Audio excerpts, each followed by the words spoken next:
Let's start by studying the speaking voices of vocalists Google has deemed tenors or baritones.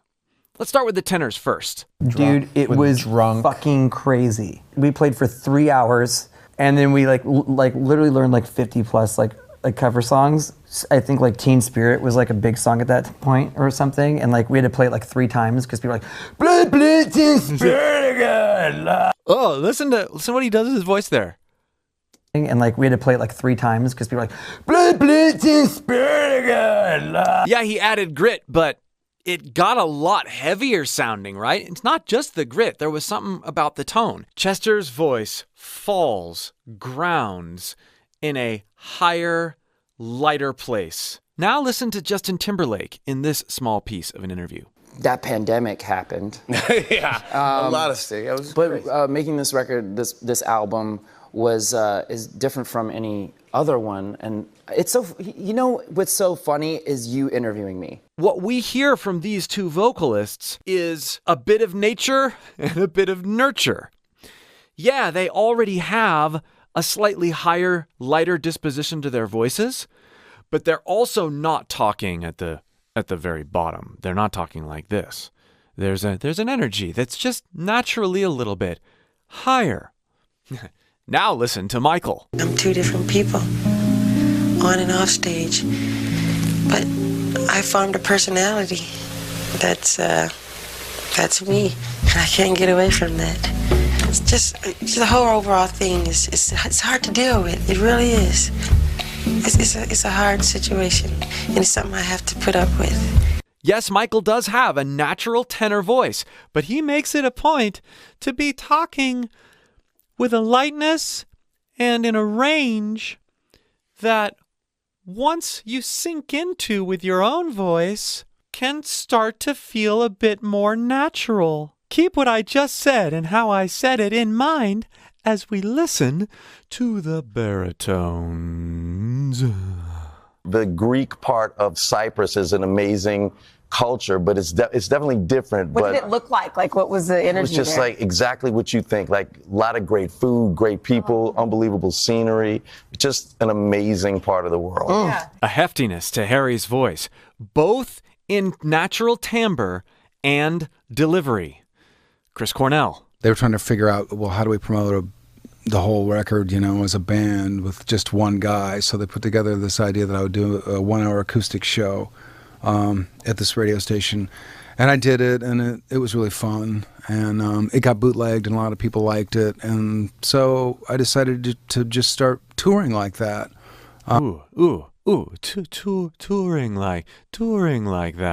Touring like that. Interesting. Liked it, and so I decided to just start touring like that. And once I was doing it, I was kind of milling songs I've written for Audioslave, Soundgarden, Temple of the Dog. Now, vocal range-wise, you hear Chris Cornell all over the map. He defies the laws of voice type in so many different ways, and I've talked about that a lot on the channel. When he talks, he's primarily down here in this sort of flippant, baritone, thicker, and relaxed nature. But every once in a while, and yes, he's relaxed enough, it goes up and it goes down. Jim Morrison. The mood I get from most of it is kind of a heavy, kind of sort of gloomy feeling, like sort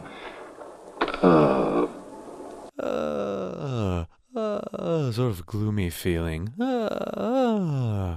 Like of someone not quite at home. He's got a lighter yet lower disposition to his voice. Everyone who speaks, and therefore everyone who sings, will naturally fall into what is comfortable with their voices, no matter their voice type. And this desire to feel comfortable by unconsciously even leaning into the natural develops muscle memory that leads us to perpetuate that which is perceived as comfortable and natural. This is partially and a huge part of why vocalists get categorized into these voice types. Which brings me to how any vocalist can train some attributes, some approaches of another voice type into what they believe their own voice type is. And yes, it must start and end not with our singing voice, but with our regular speaking voice. We have to start there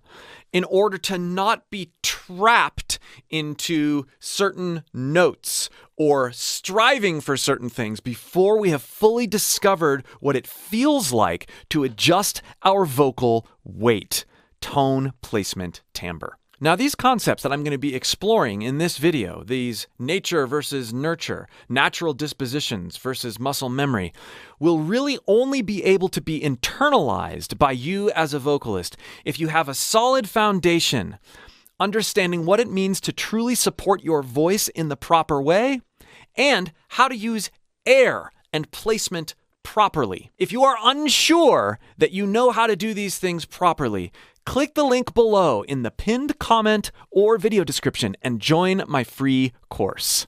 I'll help you get the foundation down so that this stuff will be even more meaningful. So the first thing to do is just talk naturally, where you feel your voice will naturally fall. Put some energy behind it. Don't be mumbling like this. And give us a little bit of energy like this.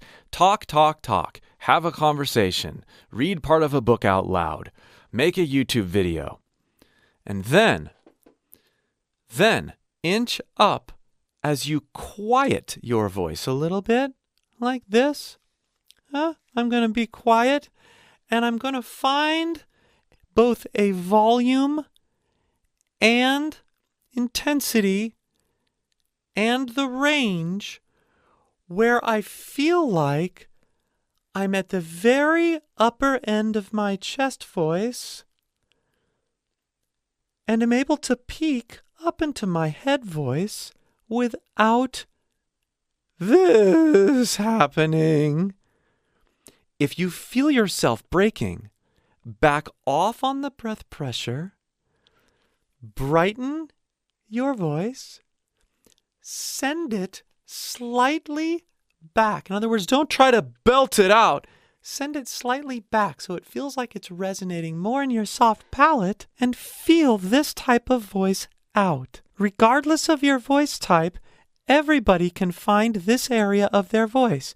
It's going to be lower for some, and it's going to be higher for others. I notice as I spend more time up here, it starts to feel more natural, less strenuous. Now I have made a habit of exercising my voice in this way, so I'm able to fall into this disposition fairly comfortably. This is likely going to feel strenuous. Your neck may feel tight. You may feel like this is not natural at all. But I encourage you to go to this place often. And there's one key thing to consider. Notice that I'm never grounding in my naturally lower speech disposition. I am choosing a higher pitch basis to ground in. It's right around here. Not here. If I can train myself to do this in a non-strenuous, natural way, choosing a new grounding point for my chest voice, and constantly be in that area where I'm going up into head voice a little bit, but you barely notice, and then going down to the upper chest, this is over time going to help me develop this area of my voice in singing, which is going to help me both feel and sound more tenor-like. And if you want to go the other direction, do this. Exactly what I'm doing right here. I am dropping to my normal speech disposition area, and I am throwing my voice quite a bit up. Sometimes it's up into head voice. As I welcome the weight of my natural speech disposition, I end up being more engaged in the resonance that's happening in that natural area. As I throw my voice up, I intentionally lighten it in real time so that I'm shooting up to my head voice, just like I did in the other exercise, except for my grounding point is quite a bit lower, and my consciousness of adding weight down here is lower, is more intense. So if I keep talking like this, overall, I'm lower. But there's a range both in dynamics and in pitch, that I am encouraging into my voice. Now you say, well, wait a minute. Why don't we always just try to talk down here and develop? Because when we introduce range-filled dynamic speaking as someone who has a lower vocal disposition and a heavier weight, we are able to feel out this contrast between something that is lighter and something that is heavier, which helps us then lean into the heaviness. Now, as I continue to do this, I will really lean in to the closing of my vowels, as well as being range-filled, and I will feel my voice become richer and weightier. Now I'm going to add more supports. Now I'm going to belt. Now, as we were working on being more of a tenor, we were trying to put our resonance back. Here we're going to put our resonance forward as we maintain range-filled dynamic speaking and lean in to the closing of certain vowels on ing, n, m, m. You will find that over time, you're going to be able to use placement, resonance, breath pressure, dynamics, all of these things to train attributes of various voice types that occur naturally in some voices into your own. And you will no longer be shackled by the attributes of your own voice as perceived by a particular voice type. I'm imprisoned because I'm a baritone. I'm imprisoned because I'm a tenor. No, there is lots of freedom in exploring these different postures, regardless of what your starting or native voice type is. There is so much value in exploring these different postures and developing these postures as muscle memory in your speaking voice first. Then, take these sensations that you start to develop in your speaking voice and apply them to singing. Hearts and thoughts, they fade away. Hearts and thoughts, they fade all away.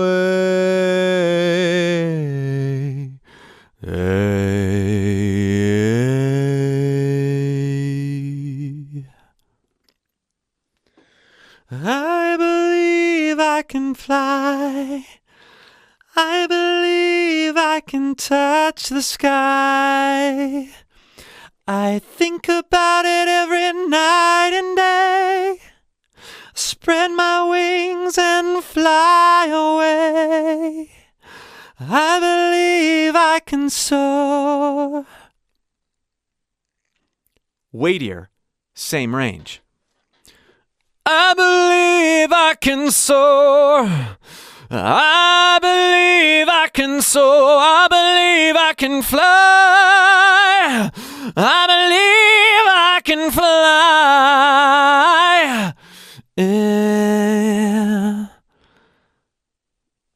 Less weighty, brighter, placed differently, lower.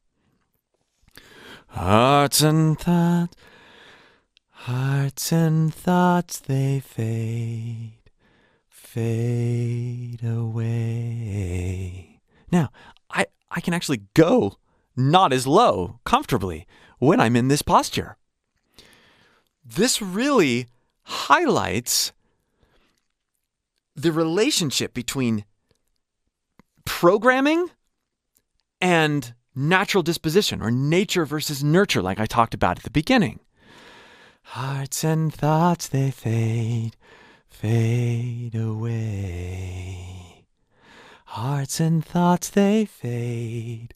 Hearts and thoughts, they fade all away. I've done lots of other videos on how to increase your range regardless of your voice type. And in the process, you will develop better tone and a better overall awareness of what your voice is capable of. And again, if you'd like to explore the fundamentals for how your voice can be way more than you thought it could be, freer, more rangy, more interesting, and versatile, click that link below in the pinned comment or video description and join my free course. We'll see you for more.